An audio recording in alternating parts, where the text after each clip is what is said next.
Hey folks, welcome back to the channel. I appreciate everybody who takes the time to subscribe and watch our videos. Feel free to hit that notification bell so you can see our new videos that are coming out. And today we are going to talk about the A7 III, my experience with it, which came out in 2018, and is it still relevant in 2022? Within a couple of months from now, it's going to be officially a 4-year-old camera.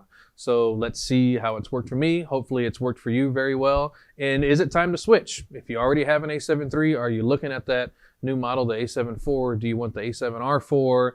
Are you looking at the video lineup? What have it? Is it time to switch, or is it still getting the job done? And is it worth buying one if you don't already have it?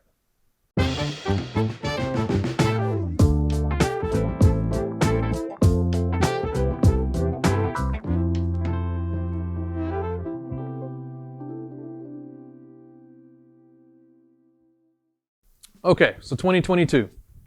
As I mentioned, this camera came out in 2018. We're close to hitting 4-year mark on it. This is a 24 megapixel camera. Nowadays, the new A7 IV comes out at 33 megapixels. You have Sony, Canon, and Nikon. They're all making cameras with 30, 40, over 50 megapixels for real high resolution. Unless that's not something you absolutely need, is 24 megapixels enough for you?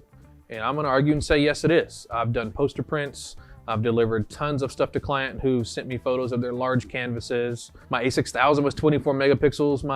I think Nikon D750 and D600 were 24 megapixels. I've never had any problem with that and never had a single complaint. So that's still good.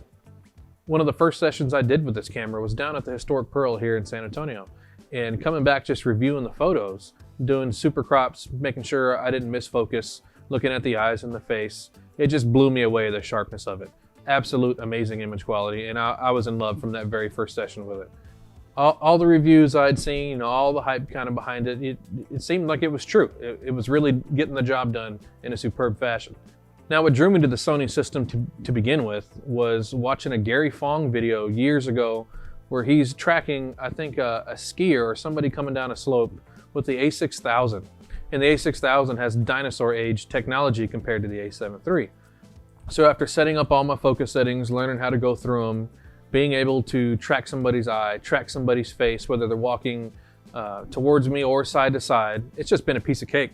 Able to lock on to a bride or a groom walking down the aisle and just hold the button down and let it rip while shooting, and I don't have any concerns about missing focus at all whatsoever. Those concerns are now gone, and you want to talk about a huge relief to event and wedding shooters. That is astounding. So the focus on this camera, it's got coverage points almost all the way across the screen. So running left or right, no matter pretty much where you want to crop anybody in the frame, it's going to lock on focus. That's not an issue at all. I've been out and shot football games, volleyball, golf, basketball, but one of the best situations that I really came across that blew my mind was I'm at the corner at the back of an end zone in a football game at UIW, and I reeled off about 6 or 7 shots as the guy catches a touchdown with the defender right on him. And the only reason I stopped shooting was because I had to literally jump out of the way because I was about to get trucked in the corner of the end zone. It reeled them off. It caught focus on every single one. Another situation where people have trouble focusing is in harsh sunlight. I've done gigs where the client wants me to shoot at 12 or 1 p.m. and the sun is out and it's beating down on everybody, and I put the sun behind them so it's not making them squint their eyes. And with all that extra contrast and shadows in the front, I don't have any problem either there.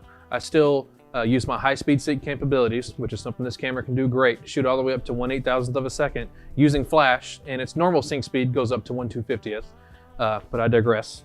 With the harsh light in the background, I'm still able to lock that off and get a great shot.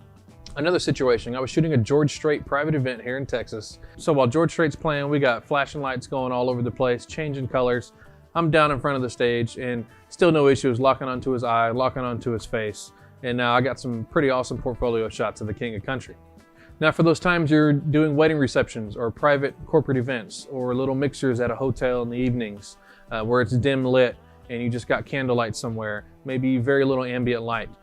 This is when the ISO performance on this A7 III comes into play. And it being full frame is already a step in the right direction. But with the technology built into this one, it has pretty great ISO performance. I'm able to shoot at ISO up to 6400 if I need to, with no flash, do a little bit of noise reduction in Lightroom, and I got something deliverable to the client. It's just a testament to the technology and the capabilities of this camera when it came out. So when I used to shoot with my A6000, I'd have to carry 4, 5, 6 batteries with me, and that can get pretty uncomfortable in your pockets when you're walking around shooting an event all day. Now with the A7 III, one battery will last me easily, 3 to 4 hours. If I put my battery grip in, that holds 2 batteries, I can shoot an 8, 9, 10 hour wedding event and maybe carry a backup if I need it, but to this point, I haven't had a use for it. My battery grip works every single time. Now, as far as I know, Sony still does updates for the A7 III. They've done numerous ones to improve the autofocus performance. It might improve how it connects to your computer and runs different apps, maybe file sharing options, tethering options, things like that. They're still rocking and rolling with it. And they've even done an update, I don't remember how long it's been, where you can do animal autofocus.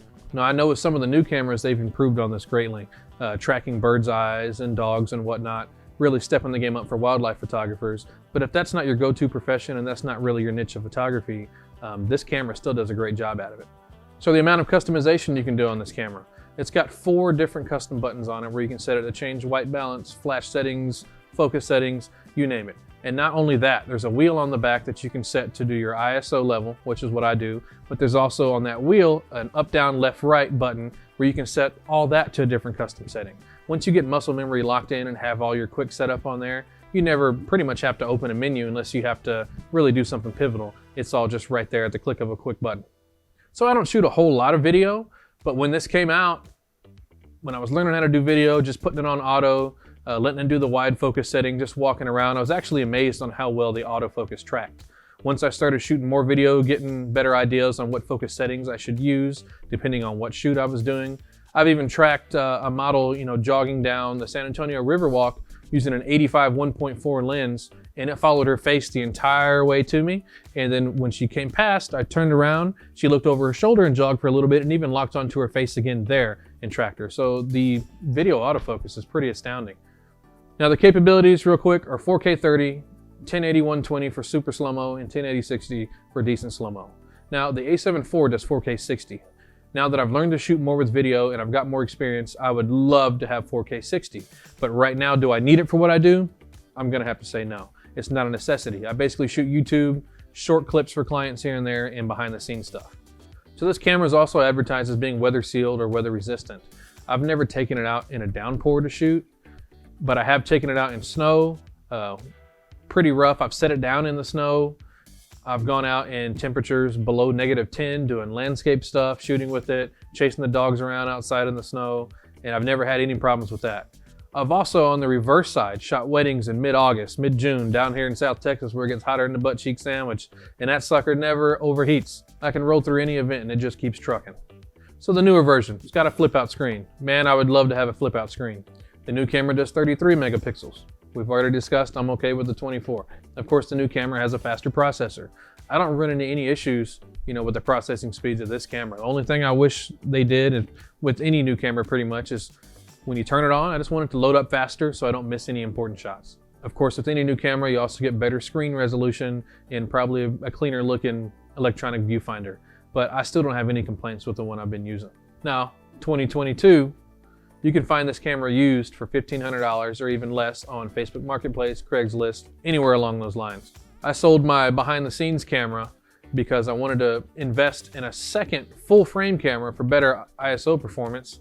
And I just thought, hey man, what the heck? Instead of selling more gear to go get the new A7 IV, I went to Austin and for $1,500 got another A7 III. It's the one I'm recording on right now, and it's got a less than 3,000 shutter count on it. Flawless.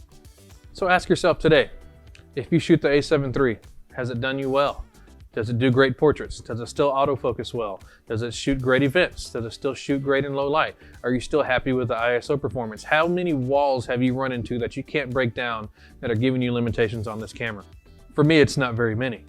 After looking at specs on the new Canons, the new Nikon, the new Sonys, if I had a higher budget and was willing to just dish out all the cash and buy more gear, would it be fun to have? Yeah, it'd be great.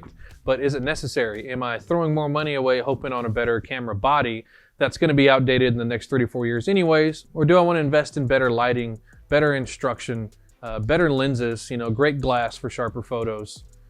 To me, that's the most important. So I still have my A7 III from 2018, and it's now 2022, and I even bought a second one. Is it time to switch? For me, no, it's not time to switch. anybody who's looking into switching to the Sony system or has a crop sensor Sony or wants to move into a full frame, if you don't want to dish out $2,500, $3,000 or more, if you can scrounge up $1,500 or maybe between $1,000 and $1,500, you can find a used one. Get online, go to Marketplace, look at KEH, look at Adorama, go to your local camera store. Try to find a used A7 III and offer a cash deal on it. You will not be disappointed with what this camera can do. So I appreciate everybody taking the time to watch. I know this video is probably a little boring. If you made it this far, I really appreciate it. Feel free to leave your comments down below about your experience with the A7 III. What problems have you had? Are you thinking about switching? And if you are, what are you switching to? What are your reasons for switching? If you're going to Canon, if you're going to Nikon, or you're just getting the Sony A1 or the A9, you know, bless your heart if you can afford all that. I can't at the moment. But if you are, let me know why you're switching. As for now, I'm sticking with my A7 III, and I even bought a second one. So if you still got one, hopefully it keeps getting the job done for you, because that's what's most important. Thanks for tuning in, everybody. Thanks for making it this far. We'll catch you next time. Feel it in my